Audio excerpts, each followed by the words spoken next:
Hello friends, good morning.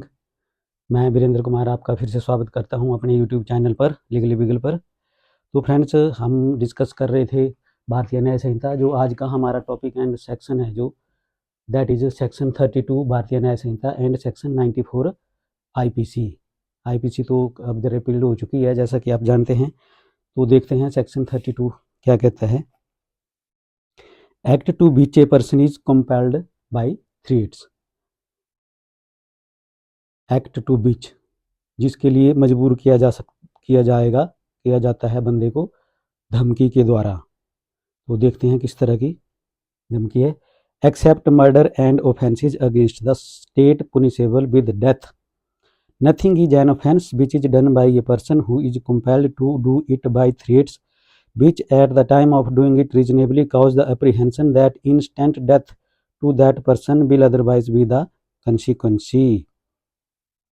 तो friends, ये section क्या कहता है कि एक्सेप्ट मर्डर और ऑफेंस अगेंस्ट स्टेट, इसके जो एक्सेप्शन है, एक्सेप्शन क्या है, पहले ही इस सेक्शन के जो एक्सेप्शन है वो बात कर रहा हूं मैं। तो पहले क्या है, offences of murder and against state, क्योंकि that is also a serious crime, और any other offence punishable with death. ये जो है, इनमें ये सेक्शन अप्लाई नहीं होगा। किन में? एक तो मर्डर का केस जब करते हैं, और दूसरा ऑफेंस जो स्टेट के अगेंस्ट करते हैं, तो उसमें जो है, ये जो मैं सेक्शन आपसे डिस्कस करने जा रहा हूँ, ये बिल्कुल भी अप्लाई नहीं होगा। तो ये क्या कहता है, ये एक्सेप्शन है। अब इनको छोड़ के नथिंग इज एन ऑफेंस, कुछ भी नहीं है अपराध, which is done by a person who is compelled to do it by threats. अगर उसको पर्सन को धमकी के द्वारा, थ्रेट दी जाती है और मजबूर किया जाता है उस धमकी के द्वारा कुछ भी गुनाह करने के लिए, except murder and except offence against state और any other offence which is punishable with death, then that is no offence but except these offences which at the time of doing it, जब वो कर रहा है उस समय, it reasonably cause the apprehension that instant death to that person will otherwise be the consequences.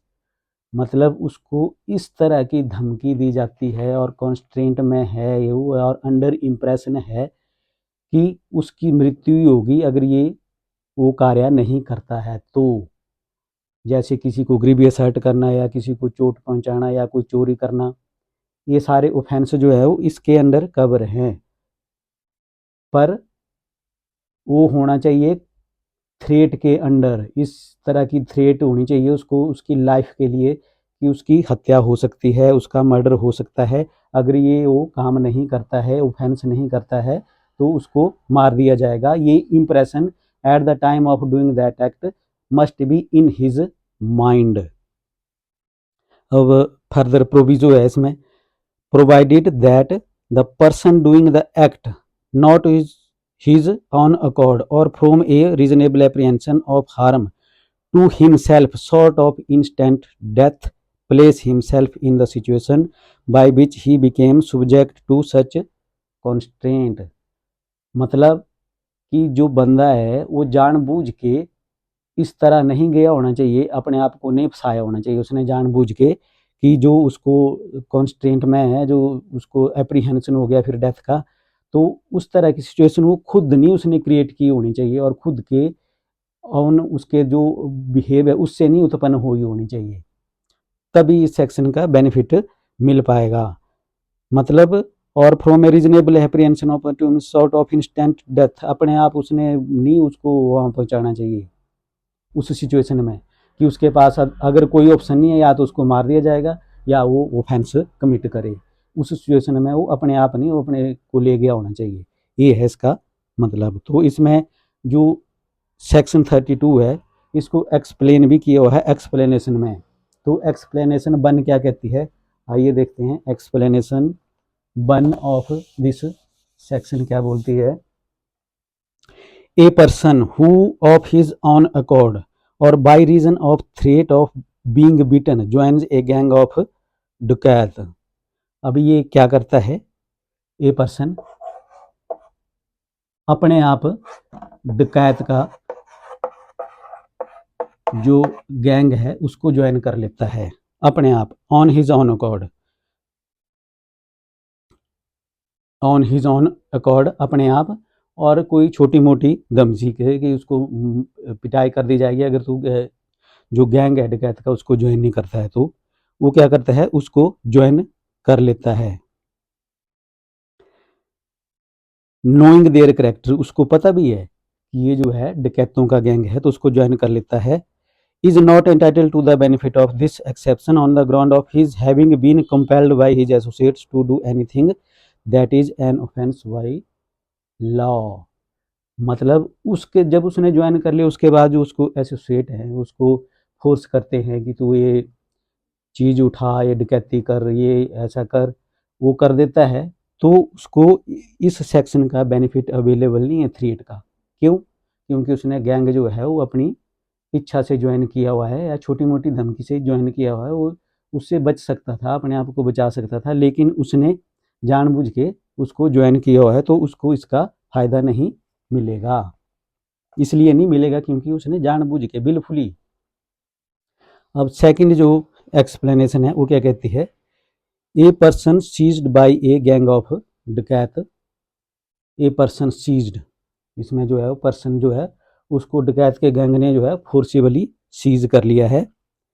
And forced by threat of instant death to do a thing which is an offence by law, और उसको force किया जाता है कि या तो उसको जान से मार देंगे या उसको ये काम करना है या ऑफेंस कमिट करना है। अब ये फर्दर क्या बोलती है, सपोज ये गैंग ऑफ डकैत जो है एक स्मिथ है,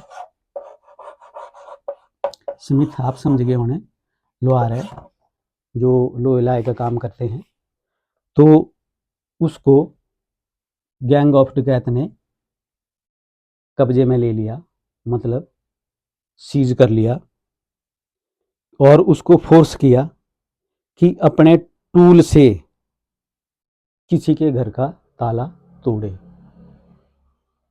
अगर ताला नहीं तोड़ता है, लॉक नहीं तोड़ता है, तो उसको क्या करेंगे, और डेथ,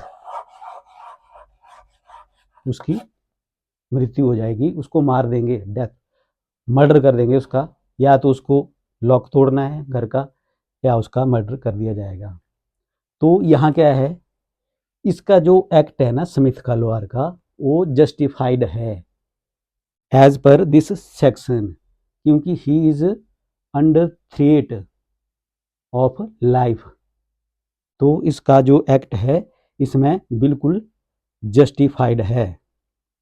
तो अब फ्रेंड्स ये मैंने डिस्कस कर लिया है आपसे, बिल्कुल अच्छी तरह से आप समझ गए उन्हें। तो फ्रेंड्स अब जो ये सेक्शन हमने डिस्कस कर लिया है, प्रोविजो इसकी डिस्कस कर ली है, सारा आपको बता दिया है। अब है इसके इंग्रेडिएंट, तो इंग्रेडिएंट क्या कहते हैं, इंग्रेडिएंट बोल रहे हैं कि there must be a compulsion और create. There must be a, पहला इंग्रेडिएंट जो है कंपल्सन और क्रिएट, कि at the time of doing the act उसको कंपल्सन होनी चाहिए, थ्रेट होनी चाहिए, वो मतलब कॉन्स्ट्रेंट होना चाहिए कि उसके पास कोई ऑप्शन नहीं है except to do that act, और या तो उसका मर्डर कर दिया जाएगा। इस सिचुएशन में ही वो होना चाहिए जब वो ये ऑफेंस कमिट करेगा। तो पहला आ गया कंपल्सन और थ्रेट, और दूसरा सिचुएशन एप्रीहेंशन होना चाहिए उसको इंस्टेंट डेथ का, instant death, will otherwise be the consequence if he will not commit the offense as directed by the gang or by the person who hold him। मतलब कि जिनके कब्जे में वो है, वो उस तरह से होना चाहिए उसके माइंड में एप्रीहेंशन कि ये मुझे छोड़ेंगे नहीं जब तक मैं या तो ये ऑफेंस ना कर लूँ या वो मुझे मार देंगे। उसके पास यही सोच होनी चाहिए, तभी इस सेक्शन का बेनिफिट मिल पाएगा उसको। तो फ्रेंड्स ठीक है, आप लग रहा है मुझे कि समझ गए होने, मैंने अच्छी तरह से समझा दिया है बिल्कुल सिंपल भाषा में। तो ठीक है फ्रेंड, मिलते हैं नेक्स्ट ब्लॉग में। तब तक अगर आपको मेरे ब्लॉग पसंद आ रहे हैं तो यार सब्सक्राइब तो कर ही दीजिए और शेयर भी कीजिए ताकि लोगों को ज़्यादा से ज़्यादा लोगों को लीगल नॉलेज मिल सके। तो ठीक है फ्रेंड्स, ओके बाय।